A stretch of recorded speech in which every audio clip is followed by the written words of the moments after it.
Il y a souvent bien de la différence entre la volonté de tous et la volonté générale.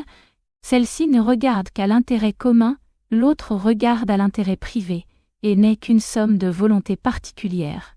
Mais ôtées de ces mêmes volontés les plus et les moins qui s'entre-détruisent, reste pour somme des différences la volonté générale. Si, quand le peuple suffisamment informé délibère, les citoyens n'avouaient aucune communication entre eux, du grand nombre de petites différences, résulterait toujours la volonté générale, et la délibération serait toujours bonne.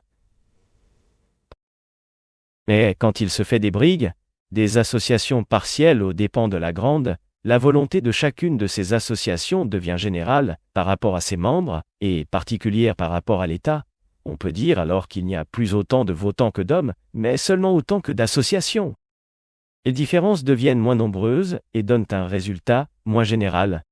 Enfin, quand une de ces associations est si grande qu'elle l'emporte sur toutes les autres, vous n'avez plus pour résultat une somme de petites différences, mais une différence unique. Alors il n'y a plus de volonté générale, et l'avis qui l'emporte n'est qu'un avis particulier.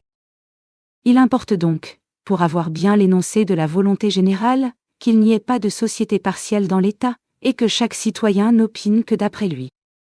S'il y a des sociétés partielles, il en faut multiplier le nombre, et en prévenir l'inégalité.